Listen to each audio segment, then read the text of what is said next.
ini saran dari Yusril Iza Mahendra.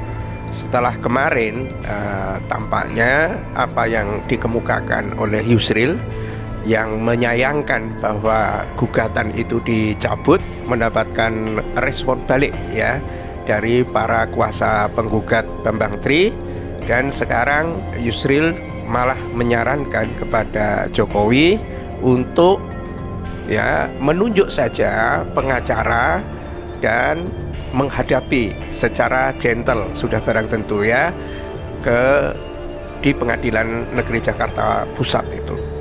Satu saran yang saya kira sangat penting untuk diperhatikan oleh Jokowi, atau ya ada orang-orang dekatnya yang perlu menyampaikan hal ini kepada Jokowi itu ya. Tapi apa daya, setelah ini masuk proses hukum ternyata juga Gus Dur ditahan, Bambang Tri juga ditahan. Itu mengapa kami masuk dan menggugat. Dan sayangnya tanggal 18 Oktober yang lalu ada momentum yang penting bagi Presiden kita Bapak Joko Widodo untuk bisa mengakhiri polemik ini sebagaimana rekomendasi Pak Amin Rais. Datang dengan menunjukkan itu di pengadilan, terlepas belum proses pembuktian kan boleh saja ada media di situ. Kan kami juga sudah bisa meyakini bisa saja kita mencabut. Kenapa? Karena kita pahami klien kita keliru. Wah, ada kok aslinya, presiden datang, nggak ada masalah juga bagi kami. Kenapa? Kami juga punya kepentingan untuk menjaga marwah lembaga presidennya ya, bukan individunya ya. Kan tercemar sekali kalau ada lembaga presiden diisi orang yang tidak memenuhi syarat. Kalau kita baca keseluruhan komentar Yusril itu kelihatan gini. Satu sisi dia ingin menggunakan rasionalitas hukumnya ya, karena dia paham betul mana yang benar mana yang tidak. Tapi di sisi lain sebagai part of government sekarang ini dia juga harus berhati-hati ya menyampaikan kritik itu. Bagaimana caranya keyakinan hukum dia sampai, karena itu ada kredibilitasnya, tetapi pemerintah merasa tidak tersakiti atau tidak terhunjam jantungnya gitu, kira-kira begitu. Ya sudah semestinya Bambang Tri itu diberi kesempatan ya kan untuk menghadiri sidang dan menjelaskan tentang tuduhannya itu. Kalau dia nggak bisa menghadiri sidang gara-gara ditangkap oleh Bareskrim, ya ini keadilannya di mana? Kalau kita lanjutkan, Hakul yakin kan pembuktiannya terhalang. Jadi kan kalah nggak mungkin, karena beban pembuktian pada kami. Walaupun tergugat juga punya beban untuk membantah, dia juga harus hadirkan. Tapi yang awal kan beban pembuktian kita, begitu. Kalau kita lanjutkan masuk ke pokok perkara kan kalah. Kalau kalah di situ kan nggak bisa gugat ulang, paling hanya bisa banding dan kasasi. Tapi kalau banding dan kasasi dengan status memang bukti tak ada, berat. Ya mungkin ini adalah cara Bareskrim supaya gugatan itu tidak menang di dalam pengadilan, atau mungkin itu bisa tertunda sampai misalnya kekuasaan dari Jokowi itu berakhir lah. Jadi setelah itu tidak ada beban dari Bareskrim untuk silahkan kalau Jokowi sudah nggak jadi presiden kemudian digugat lagi. Menanggapi hal tersebut, advokat akademisi di bidang hukum tata negara dan politikus Yusril Iza Mahendra mengatakan ia menyayangkan mengapa polisi menahan Bambang Tri dalam dugaan melakukan tindak pidana pencemaran agama. Walaupun penahanan ini tidak berkaitan dengan gugatan ijazah palsu Jokowi, namun langkah itu mengesankan pemerintah menggunakan kekuasaan bukannya hukum dalam menghadapi Bambang Tri Mulyono, jelas dia.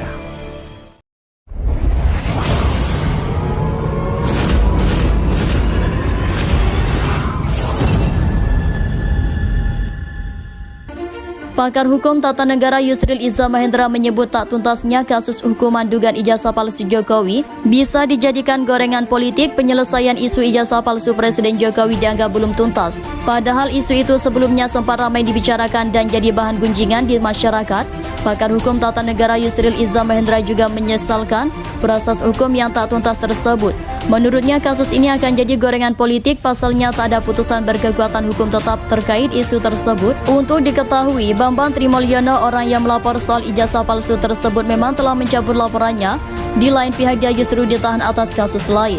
Padahal putusan hukum yang ingkrah Van Gewisde dan mengatakan ijazah Jokowi asli atau palsu sangat penting, bukan saja untuk mengakhiri kontroversi politik mengenai soal ini, tetapi juga sangat penting untuk kepastian hukum agar kasus kontroversial ini berakhir dengan jelas, ujar Yusril melalui pesan tertulis kepada cnnindonesia.com Sabtu 29 Oktober.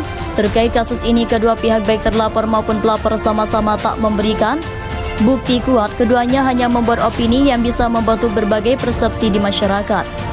Kata Yusril, jika dilihat dari segi hukum, semua pernyataan yang dikeluarkan kedua pihak saat kasus ini tidak kuat, kecuali jika pernyataan tersebut diungkapnya di bawah sumpah di pengadilan. Yusril juga menyinggung alasan yang dibuat oleh pengacara Bambang soal tak bisa memberikan bukti karena ditahan, karena menurut dia alasan itu terkesan aneh. Sebagai pengacara harusnya tak mengumpulkan bukti yang membuatnya yakin untuk memenangkan gugatan sebelum mendaftarkannya ke pengadilan.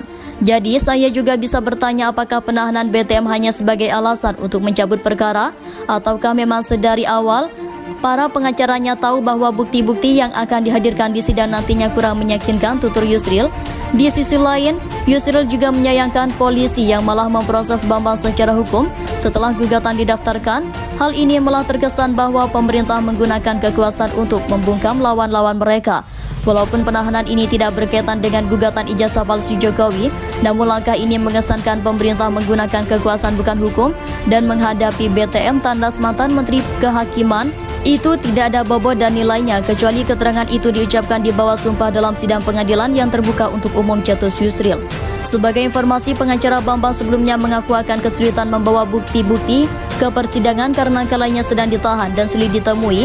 Bambang klaim pengacara memegang data yang mempunyai akses terhadap saksi-saksi yang menguatkan gugatan ijazah palsu Jokowi. Alasan ini terkesan aneh, ucap Yusril. Menurut dia, pengacara yang bekerja secara profesional tentu telah mengumpulkan bukti-bukti yang membuatnya yakin memenangkan gugatan sebelum mendaftarkannya ke pengadilan. Pengacara tersebut, lanjut Yusril, pasti mengetahui ketentuan hukum acara perdata. Siapa mendalilkan harus membuktikan dalilnya, sementara pengacara memberi nasihat kepada Bambang agar meneruskan gugatan.